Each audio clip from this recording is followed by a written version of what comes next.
Hi, my name is John Sagerson, and in this video I will be discussing the internal factor evaluation that we conducted for Scientific Games.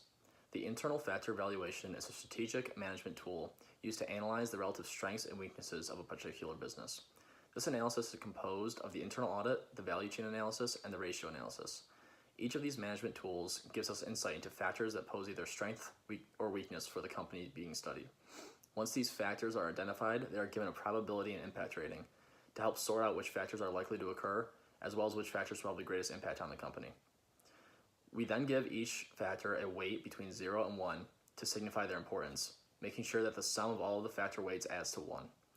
A rating between 1 and 4 is given to indicate the relative strength or weakness, with a 4 being either something that the company is very strong at or very weak at. Lastly, we get a weighted score by multiplying the weight by the rating, helping us to determine which factors are the most essential for the company to focus on. We first begin with the internal audit, which studies the firm's core competence, distinctive competence, and competitive advantage. In this regard, we decided that Scientific Games has 4 main strengths: innovative products, acquisitions, employee ingenuity, and global presence. However, for this video, we decided to focus on the 2 strengths that had the highest weighted score, which were innovative products and acquisitions. Because innovation is at the core of Scientific Games' business strategy, we decided that this should be the most heavily weighted factor at 0.16 with a rating of 4, because this is what the company truly excels at. The company shows off their most cutting-edge technologies and products at gaming expos and trade shows. These products include slot machines, casino games, mobile applications, and digital betting software. The next biggest strength that we identified was Scientific Games' ability to acquire companies. We gave this factor a weight of 0.11 with a rating of 4 due to Scientific Games' impressive list of acquisitions since their founding. The majority of their most recent acquisitions have been software and mobile companies, allowing them to expand into the rapidly growing online and sports betting markets. We also saw the acquisition of smaller companies such as Bally Games as extremely valuable, giving Scientific Games wider access to popular casino games.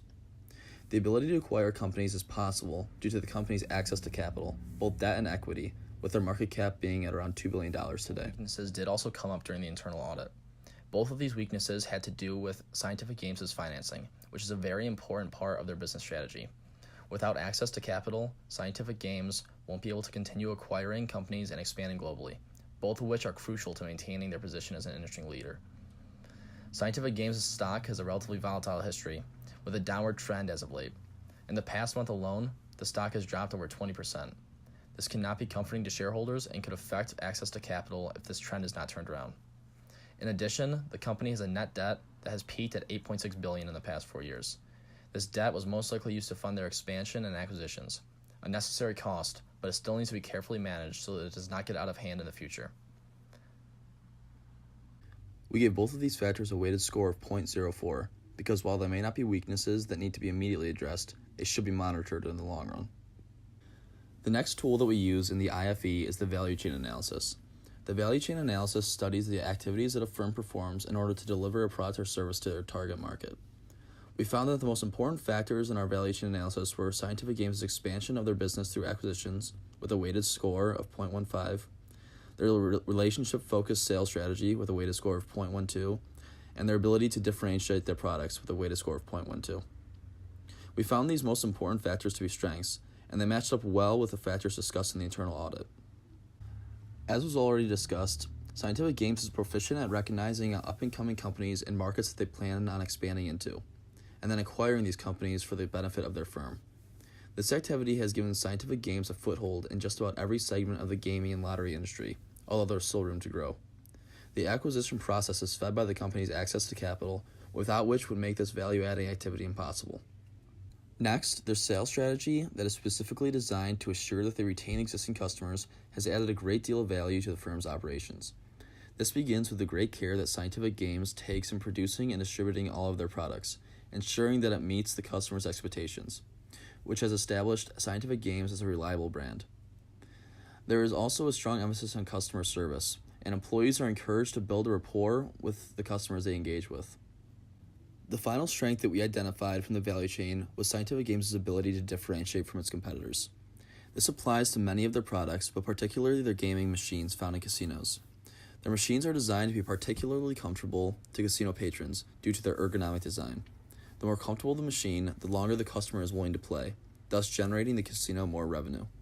This makes casinos more likely to buy machines built by Scientific Games, meaning that more profits for casinos leads to more profits for Scientific Games.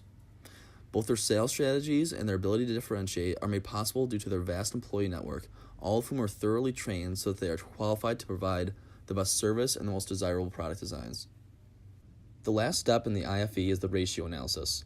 This analysis measures various financial ratios that can be broken down into four main groups: liquidity, leverage, activity, and profitability. These ratios can provide us with a great deal of information, such as how quickly Scientific Games is turning over their inventory, their capital structure, and the return on stocks for shareholders. The first factor of this analysis that we found significant was the company's current ratio. The current ratio is a liquidity ratio and measures whether or not a firm has enough resources to meet its short-term obligations. Scientific Games has a current ratio that is significantly higher than the industry average, at 1.78 versus 0.71, meaning that they are more liquid than their competitors. This allows them to pay off their debt more readily, which therefore allows them to pounce on potential investments or acquisitions. We consider this a fairly significant strength, with a weighted score of 0.24. The other factor that we identified through this analysis was the firm's debt to enterprise value. This ratio tells us how levered the company is and how much debt they finance with. Scientific Games has a ratio of 83%, which is above the industry average of 63%. Although Scientific Games holds more current assets than its competitors, which can help to combat this debt, we still see this as a significant weakness, giving this factor a weighted score of 0.36. Should Scientific Games fall into hard times, this debt could cripple the company and make it very difficult to operate the business with the strategy that Scientific Games has become accustomed to. Thanks for watching.